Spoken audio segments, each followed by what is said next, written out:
Hello दोस्तों, पिछले video में मैंने आपको खाने के बारे में बहुत कुछ बताया होगा। तो आज मैं आपको खाने के अंदर किन किन बातों पर ध्यान देना है उसके बारे में बताऊंगी। तो दोस्तों, आज हम डिस्कस करने जा रहे हैं क्लास 6 का सेकंड चैप्टर एनसीईआरटी का कंपोनेंट्स ऑफ फूड। तो चलिए शुरू करते हैं। मैं स्वागत करती हूँ आपका अपने चैनल अनिभा स्टडी पॉइंट में।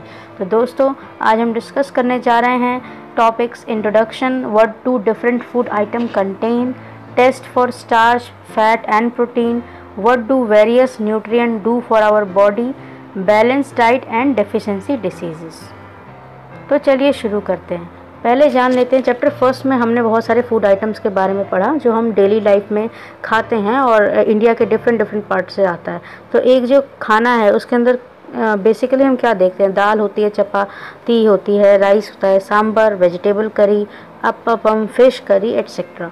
ये हमारी डाइट में हमें देखने को मिलता है। नॉर्थ इंडिया से लेकर साउथ इंडिया तक ये वैरायटी फूड की हम देखते हैं और खाते भी हैं।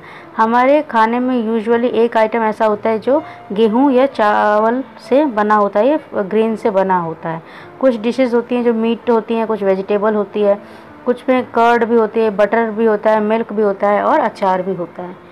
तो इन फूड आइटम्स में ऐसा क्या है कि हम इन्हीं फूड को क्यों खा रहे हैं, हम और चीज़ों को क्यों नहीं खाते हैं, और चीज़ों में क्यों नहीं हमारा इंटरेस्ट आ रहा है खाने में, हम फूड के पीछे ही क्यों जा रहे हैं, फूड में ऐसा क्या है। तो हमें ये पता है कि एक जो डिश है उसको बनाने के लिए हमें एक से ज़्यादा इंग्रेडिएंट्स की ज़रूरत पड़ती है, जिसे हम प्लांट या एनिमल से लेते हैं। और इन इंग्रेडिएंट्स के अंदर क्या होता है, इन इंग्रेडिएंट्स के अंदर वो कंपोनेंट्स होते हैं जो हमारी बॉडी को चाहिए प्रॉपर ग्रोथ के लिए, और इन कंपोनेंट्स को हम क्या बोलते हैं, न्यूट्रिएंट्स। अब जो मेजर का मतलब जो ज़्यादा मात्रा में न्यूट्रिएंट हमारी बॉडी को चाहिए उनके नाम है कार्बोहाइड्रेट, जिसको आप शुगर भी बोल सकते हैं, protein, fats, vitamins and minerals. इसके अलावा फूड में कुछ फाइबर्स भी होने चाहिए और वाटर भी होना चाहिए जो हमारी बॉडी को चाहिए। क्या सारे फूड के अंदर न्यूट्रिएंट्स होते हैं? कुछ मेथड से हम ये टेस्ट कर सकते हैं कि जो हम खाना खा रहे हैं उसके अंदर प्रॉपर न्यूट्रिएंट्स हैं कि नहीं हैं। नहीं तो हमारा खाना वेस्ट हो जाएगा अगर उसके अंदर कोई न्यूट्रिएंट नहीं है, क्योंकि हमारी बॉडी की ग्रोथ नहीं होगी।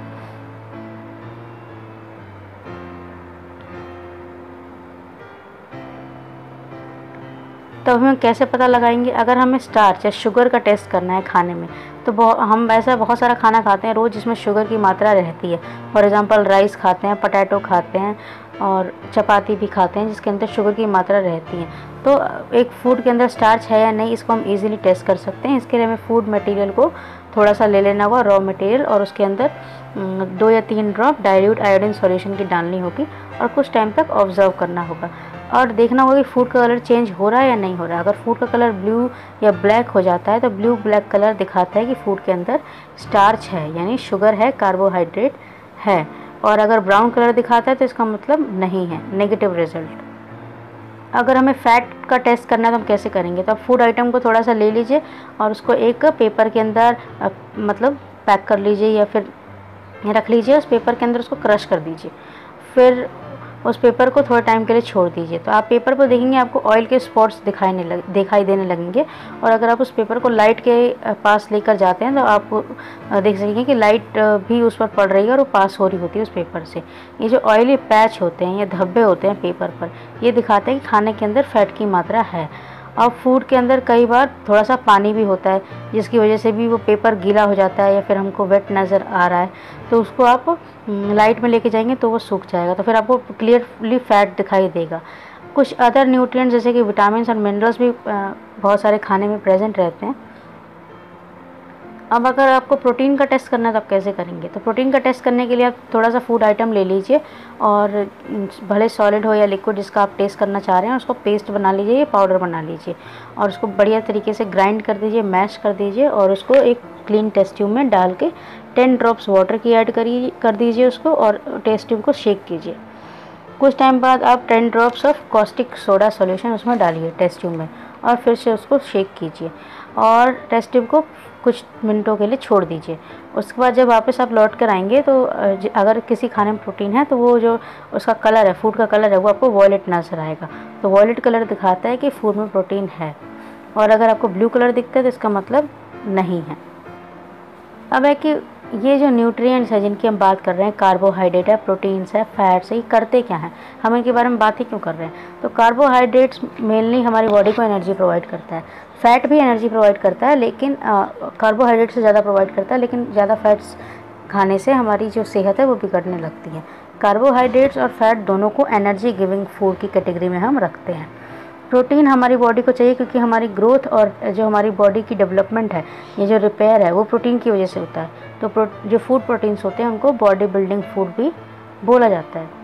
अब वाइटामिन्स का क्या काम है, तो ये हमें बचाते हैं बहुत अलग अलग तरह की डिसीज़ से।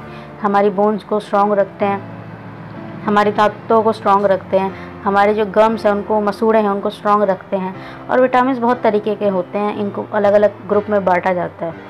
कुछ विटामिन्स ऐसे हैं जिनको एक ग्रुप है, इसका नाम है विटामिन बी कॉम्प्लेक्स।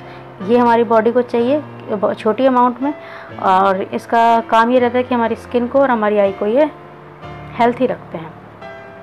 अब जैसे कि विटामिन सी का हमने एग्जांपल लिया है, तो ये हमें हेल्प करता है बहुत सारे डिसीज़ से फाइट करने में। विटामिन डी हमें प्रोवाइड करता है कैल्शियम, जिससे हमारी बोन्स और टीथ स्ट्रॉन्ग रहती है। मिनरल्स का क्या काम है, जैसे कि हमने सुना होगा आयरन मिलेगा और आपको कैल्शियम मिलेगा, जिंक मिलेगा, तो ये सारे मिनरल्स हैं। तो इनका क्या काम है, इन्हें भी, ये भी चाहिए हमारे खाने में छोटी छोटी अमाउंट में, थोड़े थोड़े मात्रा में हमारे खाने में चाहिए, तो हमारी बॉडी की प्रॉपर ग्रोथ हो और हमारी बॉडी अच्छी तरीके से बनी रहे, हमारी सेहत अच्छी रहे, इसके लिए हमें इस मिनरल्स की ज़रूरत पड़ती है। बहुत सारे फूड आइटम्स होते हैं जिसमें एक से ज़्यादा न्यूट्रिएंट प्रेजेंट रहते हैं। फॉर एग्जांपल जैसे राइस का लेते हैं, राइस में कार्बोहाइड्रेट भी प्रेजेंट रहता है और दूसरे न्यूट्रिएंट भी प्रेजेंट रहते हैं। तो राइस को क्या बोला जाता है, carbohydrate rich source of food. दूसरा, हमारी बॉडी को कुछ फाइबर्स की ज़रूरत भी पड़ती है और वाटर की भी, इनको रफेज भी बोलते हैं। ये हमें प्लांट प्रोडक्ट से ही मिलता है, और जैसे कि आप पल्सेस खाते हैं, वेजिटेबल्स खाते हैं, फ्रेश फूड खाते हैं, तो ये मेन सोर्स है रफेज के। ये हमारी बॉडी को स्ट्रेंथ प्रोवाइड नहीं करते, बल्कि हमारे जो खाना है उसका बल्क बढ़ा देते हैं और हमको डाइजेशन में हेल्प करते हैं। तो ये भी हमारे खाने में होना चाहिए। दूसरा, वाटर क्या करता है, तो वाटर क्या करता है, वाटर एब्जॉर्ब कर लेता है फूड से न्यूट्रिएंट्स को, और हमारी बॉडी का जो वेस्ट मटेरियल है उसको बॉडी से बाहर फेंक देता है, यूराइन की फॉर्म में या स्वेट की फॉर्म में। बहुत सारा वाटर जो हमारी बॉडी को चाहिए, उसके लिए हम क्या करते हैं, पानी पी लेते हैं, दूध पी लेते हैं, जूस पी लेते हैं। लेकिन हम जो खाना खाते हैं उसमें भी बहुत सारा वाटर रहता है, तो हम वहाँ से भी हमारी बॉडी वाटर को ले लेती है। अब हम जान लेते हैं कि बैलेंस डाइट क्या होता है।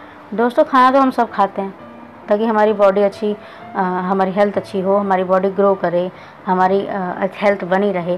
लेकिन क्या हमारे खाने में सब न्यूट्रिएंट हैं जो हमारी बॉडी को चाहिए और सही मात्रा में हैं? कहीं ऐसा तो नहीं कुछ ज़्यादा हो और कुछ कम हो। तो हमारी डाइट में जो न्यूट्रिएंट्स हैं उनकी एक लिमिट बनी है, एक कंट्रोल मैनर में सबका अमाउंट होना चाहिए, उसको बैलेंस डाइट बोलते हैं। ऐसा खाना जिसमें न्यूट्रिएंट्स की एक लिमिट, एक वैल्यू रहती है कांस्टेंट। कार्बोहाइड्रेट इतना होना चाहिए, प्रोटीन इतना होना चाहिए, फैट इतना होना चाहिए और विटामिन्स इतने होने चाहिए, तो वो एक बैलेंस डाइट है जो हमारी बॉडी को प्रॉपरली ग्रोथ करने में हेल्प करती है।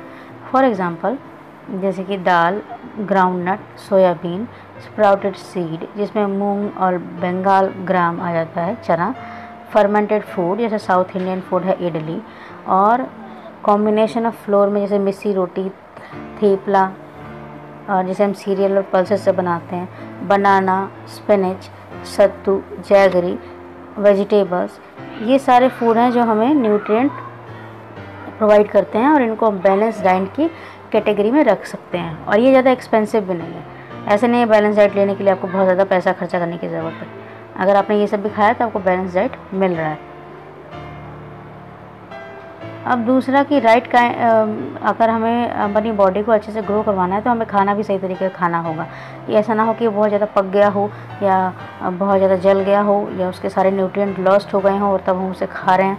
तो आपको ये पता होगा कि जब हम वेजिटेबल्स को कट करते हैं या फ्रूट्स को कट करते हैं और फिर धो देते हैं, हम इसलिए धोते थे क्योंकि रास्ते में इतनी गंदगी होती है, उस पर डर्ट हो सकती है, इन्फेक्शन करने वाले माइक्रो ऑर्गेनिजम्स हो सकते हैं, लेकिन वो हम अपनी हेल्थ के लिए करते हैं। लेकिन उनको धोना सही नहीं है क्योंकि उनके अंदर बहुत सारे विटामिन्स और मिनरल्स होते हैं जो धोने की वजह से लॉस्ट हो जाते हैं।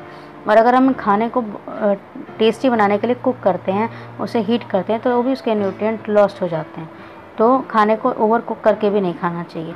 जैसे कि विटामिन सी है, अगर आपने कुकिंग ज़्यादा कर दिया, ज़्यादा हीट कर दिया खाने को, तो विटामिन सी खाने में से लॉस्ट हो जाती है। अब आप दोस्तों जानते हैं डेफिशिएंसी का मतलब क्या होता है? डेफिशिएंसी का मतलब होता है किसी चीज़ की कमी, और डिसीज़ का मतलब बीमारी। अब ये वो बीमारियां हैं जो हमारी बॉडी में किसी चीज़ की कमी की वजह से हुई हैं। कौन सी है वो चीज़? उस चीज़ का नाम है न्यूट्रिएंट्स। तो हमारी बॉडी को जब प्रॉपर न्यूट्रिएंट्स नहीं मिलते तो हमें डेफिशिएंसी डिसीज़ हो जाती हैं। जैसे कि एक पर्सन को प्रॉपर खाना नहीं मिल रहा, कई बार उसे खाने में बहुत ज़्यादा फैट मिल रहा है, कई बार लंबे टाइम तक वो भूखा रह गया और उसको स्टारवेशन से सफ़र करना पड़ रहा है, एक से ज़्यादा न्यूट्रिएंट काफ़ी टाइम से नहीं मिले, तो उसकी बॉडी जो है वो बीमार होने लगती है और उसकी हेल्थ ख़राब हो जाती है। और अगर ज़्यादा लंबे टाइम तक ये स्थिति चली तो इसे हम बोलते हैं डेफिशिएंसी डिसीज़। अगर एक पर्सन को प्रॉपर प्रोटीन नहीं मिलता है उसके खाने में, तो उसकी जो ग्रोथ है या हाइट है वो रुक जाती है और उसका फेस जो है उसमें स्वेलिंग आ जाती है, स्किन डिसीज़ होने के चांस रहते हैं और डायरिया भी। अगर एक इंसान की डाइट में कार्बोहाइड्रेट नहीं है और प्रोटीन्स नहीं है काफ़ी लंबे टाइम के लिए, तो उसकी ग्रोथ रुक जाएगी कम्प्लीटली, आगे ग्रोथ होगी ही नहीं। और ऐसा पर्सन देखने में आपको बहुत ही कमज़ोर, थिन लगेगा और वो इतना भी वो नहीं होगा, मतलब उसके शरीर में इतनी भी ताकत नहीं होगी कि वो आराम से मूव कर सके। अब दोस्तों हम जान लेते हैं कि ये जो डेफिशिएंसी डिसीज़ किस वजह से होती हैं। तो मोस्टली पहले हम वाइटामिन के बारे में डिस्कस करने वाले हैं। अगर विटामिन ए की कमी हमारे खाने में है तो हमारे जो विज़न है, हमारी जो देखने की शक्ति है वो लॉस्ट हो जाती है, हमें सही से दिखाई नहीं देता, डार्कनेस में तो खासकर, और सम टाइम कंप्लीट लॉस, हमें पूरी तरीके से दिखाई देना बंद हो जाता है। विटामिन B1 ये होता है, इसकी वजह से बेरी बेरी बीमारी होती है, इसमें आपकी मसल्स वीक हो जाती हैं और आपके पास काम करने की ताकत बहुत कम रह जाती है। अगर विटामिन सी की कमी है तो आपको स्कर्वी बीमारी हो जाएगी, जिसमें आपके गम्स में से ब्लीडिंग होने लगती है, चोट है उसको बहुत ज़्यादा टाइम लग जाता है ठीक होने में। चौथा है विटामिन डी, जिसकी वजह से आपको रिकेट्स की बीमारी हो सकती है, जिसमें आपके बोन्स बहुत ही सॉफ्ट हो जाते हैं और ईजिली टूट सकती हैं। पांचवा है कैल्शियम, जिसमें आपके बोन और टूथ डिके होने लगते हैं, यानी टूटने लगते हैं, बहुत कमज़ोर हड्डियाँ हो गई हैं और जो दांत है वो जल्दी ख़राब होने लगते हैं। फिर है आयोडीन की कमी से आपको गोइटर की बीमारी होती है, जिसमें आपकी जो गर्दन है उसमें बहुत ज़्यादा स्वेलिंग आ जाती है और आपको मेंटल डिसेबिलिटी होने के चांसेस भी हैं। लास्ट वन है आयरन। आयरन की कमी से आपको एनीमिया होता है और जिसमें आपको मेजर प्रॉब्लम ये होती है कि आपको कमज़ोरी बहुत आती है। अब इसके लिए हम क्या खाएं कि हमें बीमारियां ना हो? तो आप सैलेड खाइए, एवोकाडो खाइए और कैरेट खाइए, शकरकंदी खा सकते हैं आप, शहतूत, स्ट्रॉबेरी खा सकते हैं आप, टमाटर या नींबू खा सकते हैं, खरबूजा खाइए और चुकंदर, बीटरूट जिसे कहते हैं, ये खाइए, तो आपकी हेल्थ प्रॉपर रहेगी और आपको कोई बीमारी नहीं होगी। आई होप आपको मेरा समझाया हुआ समझ में आया हो। तो प्लीज़ मेरे चैनल को सब्सक्राइब, लाइक और कमेंट करना ना भूलें। Thank you.